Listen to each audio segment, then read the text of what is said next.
Hello and good morning, welcome to New Forest Morphs, and thank you everyone for your love and your comments from yesterday's surprise video. Well, I wasn't planning on making a video yesterday, but I wanted to record the finding of our Purple Passion, and I know a lot of you, as well as myself, was just simply happy to have found something that's so precious to us.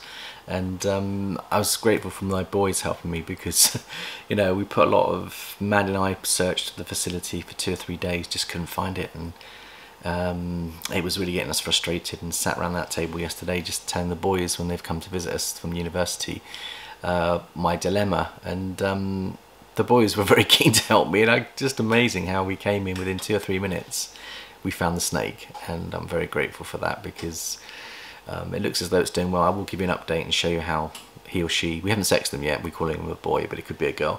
I will show you how he's doing or she's doing, because I know that a lot of you were concerned about it, and it has moved. It's interesting, when I put it into its rub, I put it on the warmer side of the enclosure thinking that it needs to get some body heat, and it actually moved across to the cool side.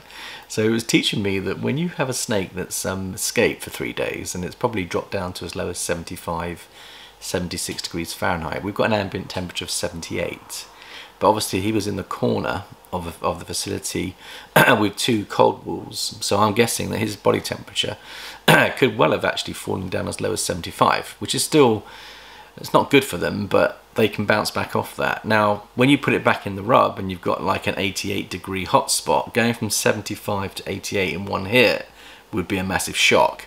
So I think the technique is to gently bring them back to their own body heat, and they'll know exactly where they need to go. But having the gradient is another good reason to have the gradient. And the other thing, of course, is having ambient humidity. We didn't talk about that yesterday, but the fogger, which we've been using for the last 3 or 4 months in the facility, is creating the humidity for the snake as well. So when you have these escapees, having the right ambient temperature and having the right ambient humidity is also vital if you do have an escapee, because I think it helps to prolong its condition and give it more sustainability until you can find it. Now, preventative medicine is always better than cure, and so I've been scratching my head to think, how can we avoid escapees? And I've had 3 escapees in the last 2.5 years, and most of them have come from the hatchlings. So the hatchlings seem to be keen to take any opportunity they can. Now, Jared, who normally takes care of the hatchlings, hasn't had any escapees, and only I have, which means I must be doing something wrong, because when I'm cleaning, I'm not Jared's telling me to push the rubs deep back into they're homemade racking systems, so they've got a lot more give and take in them. And some are really tight, and they'll never be able to budge them, and others are a bit loose, because you do get bowing in the system over time, and they're not ideal, but I mean, obviously when we're on a low budget to kickstart our hobby, we do often build things ourselves and we use these materials. But they have served us well, and we'll still continue to use them. What we've got to do is learn to adapt them. So I suggested to Jared, and I think I did it on a previous video, I was taking some cardboard wedges and wedging the rubs by putting some cardboard underneath them, so that when you pull them out, you've got to pull the card out first, then you can pull out the rub. Jared didn't like that because, you know, he wants to be in and out cleaning and feeding with no extra obstacles in the way, so he found that a bit of a hindrance. So he pulled them all out and we threw them away. So we've got to come up with another solution. Now, there are lots of solutions, and one of the solutions is to get an upgrade on your hatchling racks so that they actually fit better and they're smoother, and there's ways of making sure your hatchlings don't escape. We're not going to do that. What we're going to do is, my suggestion to Jared, and by the way, Jared did a test today, and Emily and Jess and their baby, and they've all cleared COVID, and they've only got 1 more day of isolation, and hopefully they'll be joining the rest of the family tomorrow. So that's an exciting prospect, and we've been doing some really weird things. It's the first time we've had to celebrate Christmas remotely using technology as a direct family.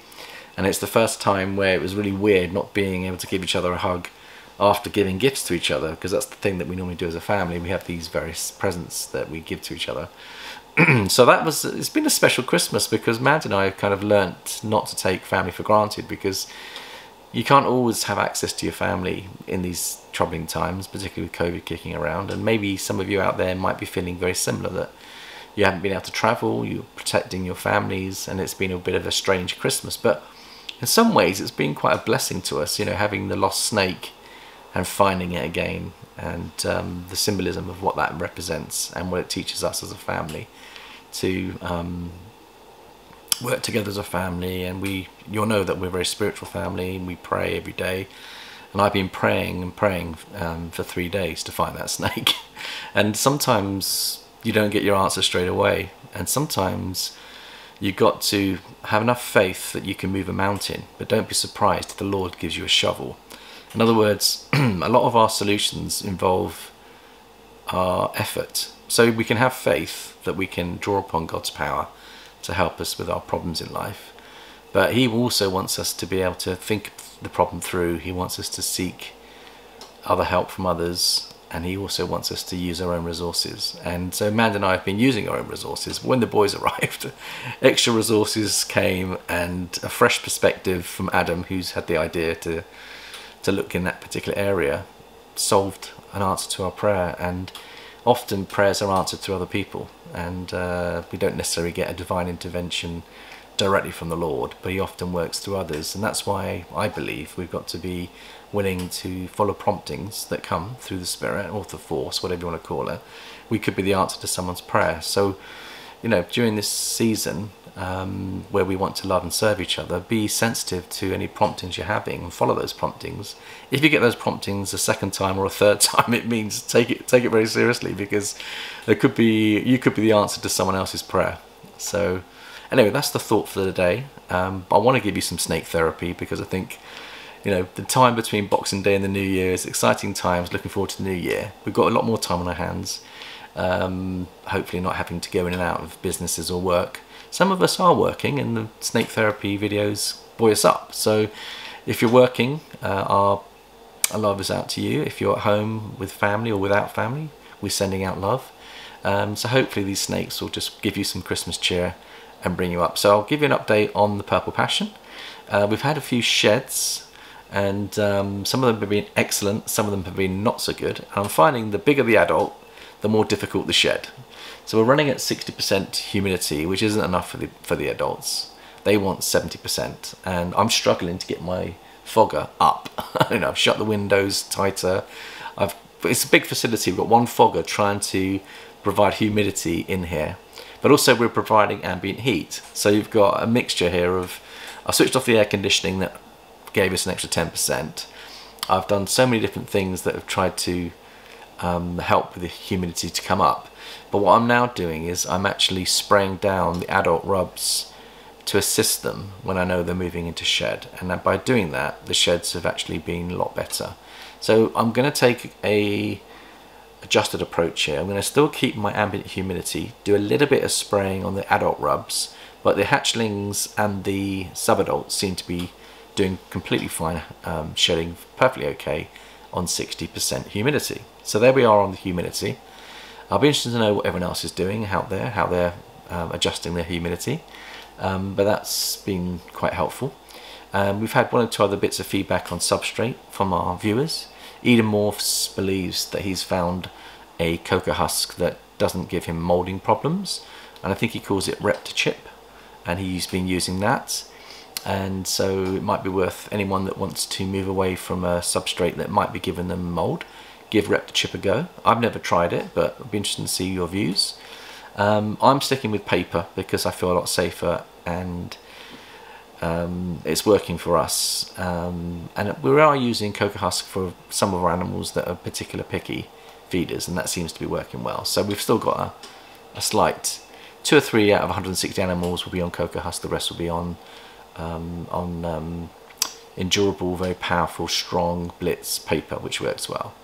So that's a little bit of update on what's going on there. I think it must be now time to give you an update on that little baby Purple Passion, and we'll have a look at a few other snakes as well. We've had some lovely sheds and some of the animals looking good, and I'll just flip the camera and let's have a look at these snakes. So first of all, there is some behaviour here that we can actually gain from this escapee, which teaches us a little bit about what ball pythons can and can't do. I think they're versatile. I think they're incredibly strong, because here's the Purple Passion that we rescued yesterday. Let's have a look and see how he or she is doing. So now it's moved into the hotter spot. When I put it in yesterday, I checked it and it was actually down the cool spot. Now it's moved into the warm spot. I'm not going to disturb it too much, but I just want to show you how it's doing to reassure you that it's okay. And there you go, our beautiful little Purple Passion. So it's balled up into a ball. It likes to hide, and it's probably really enjoying its heat spot right now and getting its body temperature back up. But it did it gently. It moved onto that heat spot over 2 or 3 hours. It gently used the gradient to bring its heat up. So these animals are very intelligent, very interesting. Now I'll show you where it was originally. The reason I've put it up here is because this is a little bit tighter and I'm pushing it right in, as Jared's advised me, so it doesn't come out again. But this is where it was housed with 7 other siblings. So you can see everything in black is the clutch from the Purple Passion clutch. Now, as I was saying to you earlier, the homemade designs, just look how easy that is to slide, whereas you look at the one above, it's a bit harder, and some of them are very tight, you can't actually move them. Look, I've got to really pull to open that. So with the homemade kits, and this is why we put these supports in, is that over time wood can bow, and some of them become looser and heavier than others.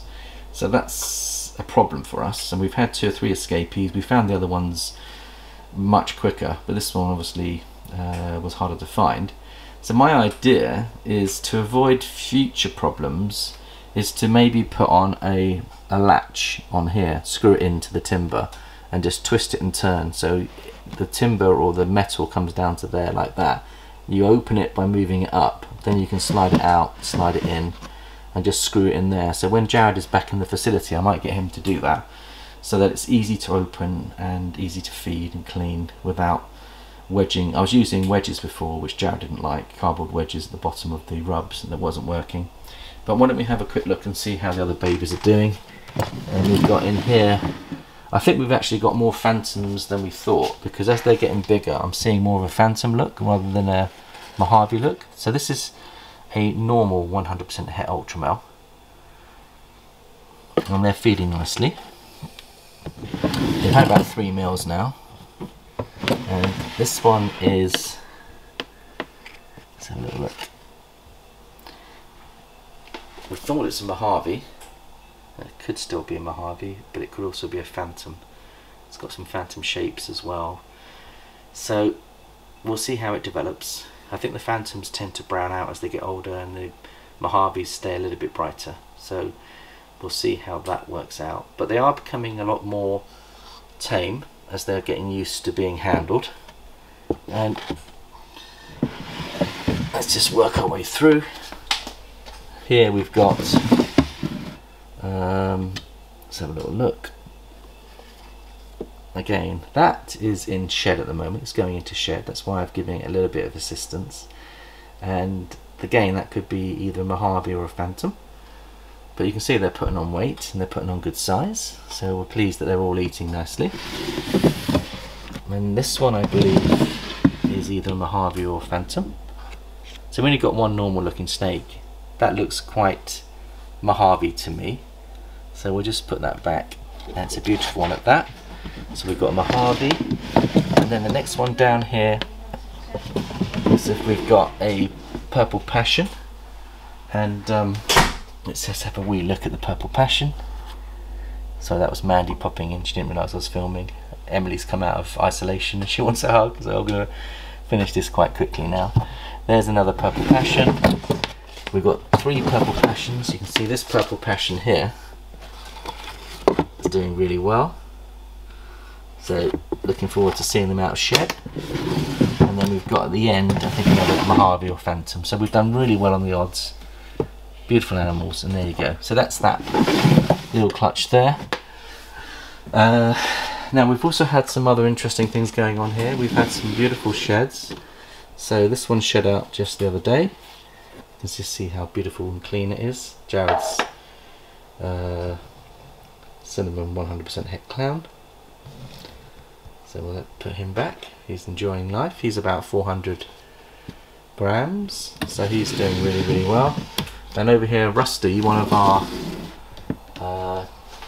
we had 4 animals that had slight deformities, She's blind, this girl, but look how big she's getting. She's shed out, and look how beautiful she is. So, super happy for her. She seems to be progressing well. She's strike feeding, using her other senses to find prey. And her name is Rusty. Patsy is doing incredibly well. And he's striking and eating by himself. And then Chewy is doing well, eating and striking by himself and putting on good weight. And then we've got this other one here which is called Dusty, and Dusty is doing particularly well. There he is. So the 4 special project snakes that we're working with that have had disabilities are doing incredibly well. So just to finish the video, we've got another couple of shed outs I was going to share with you. So let's just take out this one. Let's have a look. Now this one is a Fire Enchi 100% Het Desert Ghost girl. She just shed out, and I'm going to show you what she weighs. If I just set the scales up, I think she's over 300 grams now, so she's putting on really good weight. It's lovely to see our hatchlings putting on so much weight. 338. There she is. And I might use her for my thumbnail.